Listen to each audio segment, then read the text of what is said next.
Make peace with where you are. Make peace with where you are. Appreciate your magnificent body as it is. Appreciate that it moves, that it is flexible, that it digests, that it assimilates. Accept the cellular metabolism, the cellular functioning. Your body is a veritable chemical factory. It is an amazing mechanism. It is morphing constantly into that which is new. It is constantly becoming. It will be whatever you ask it to be. It will be whatever you ask it and allow it to be. It will be whatever you want it and allow it to be. It will be whatever you ask if you will allow it. It will be whatever you see it to be. It will be whatever you expect it to be. It will be what you expect it to be. And most of you can't expect past what is. That's your limitation. You find it hard to expect past what is. And we say, you got to stretch that expectation by listening, by feeling for it. And when you start feeling, oh, if you could feel what Source expects for you. And that's why so often you feel such strong negative emotion. That's that fear and inadequacy that you were describing earlier. When you look at yourself so differently than the way Source looks at you, when you don't expect good things from you, because Source is expecting such wonderful things from you, there's a cross current going on.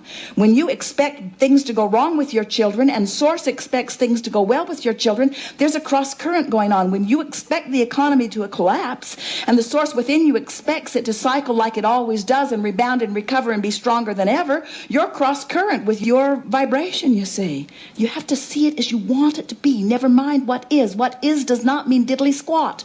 What is doesn't matter. It's just a point in time, a momentary manifestational indicator of how you've been thinking. Think differently and it will shift. It will morph with your thoughts every single time.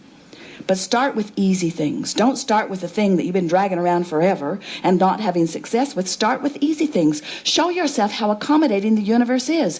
Pick something that you haven't thought that much about, so you haven't been beating a negative drum about it.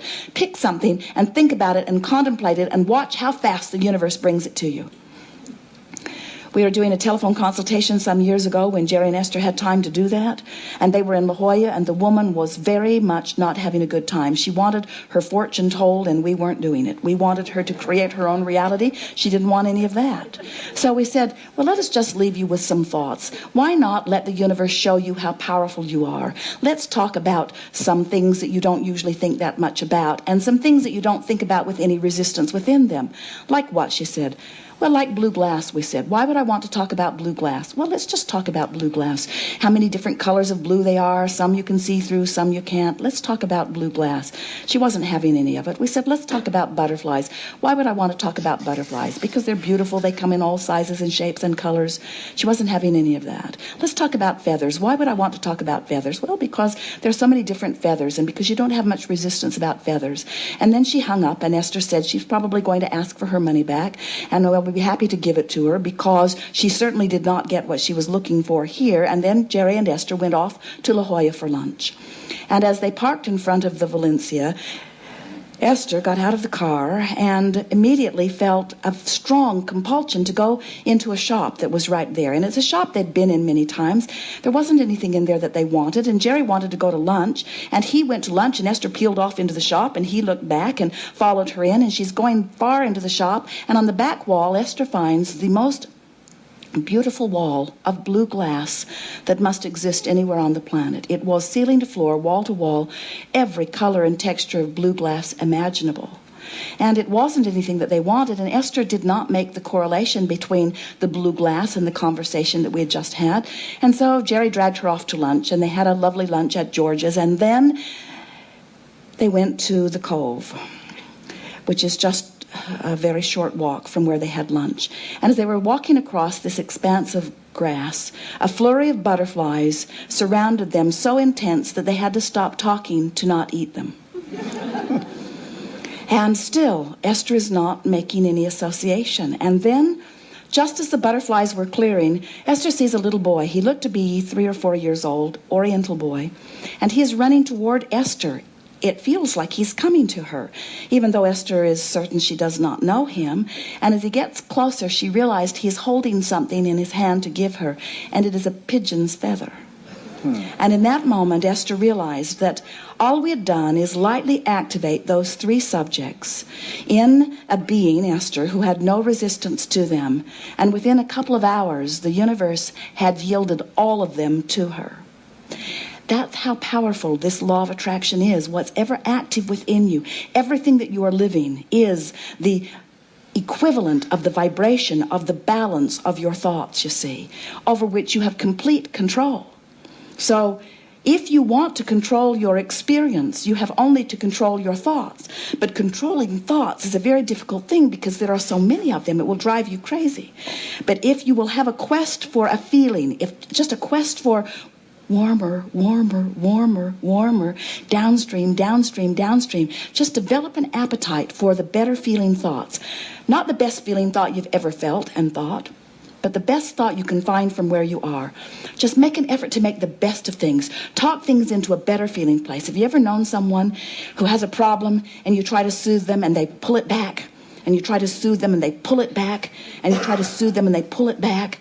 Well, what you're wanting to do is the opposite of that. You're wanting to be one that pulls it downstream deliberately, that just tries to make it a little better, tries to line up a little more with who you really are. And when that becomes your nature, imagine what it would be like if you were reaching for a better feeling thought and reaching for a better feeling thought and reaching for a better feeling thought and reaching for a better feeling thought on the myriad of subjects that present themselves to you on a daily basis.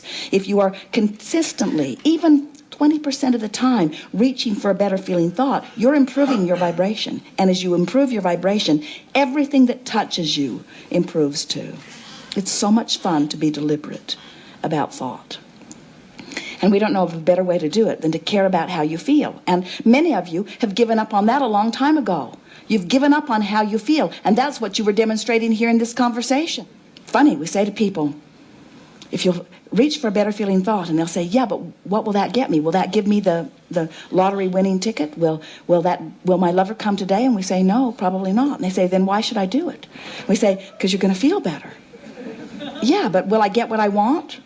Well, not immediately. Then why should I do it? Because you'll feel better. Yeah, but isn't there a better reason? As if feeling better doesn't amount to anything with so many of you, because you have acclimated to not feeling good, and so feeling not good, you've sort of been putting up with it. But the very picky source within you does not put up with any negative thoughts, and that is in fact why you feel so bad when you find one. Do you know that negative emotion means you're thinking a thought in a way that the source within you will not think it, which means your source energy will not join you in that thought? Doesn't that tell you something? The source within you won't go there. You're holding yourself out there on the raw and ragged edge. Don't you think you want to go with the direction of thoughts that the source within you is thinking? Well, that's the best sales job we've done lately. Good.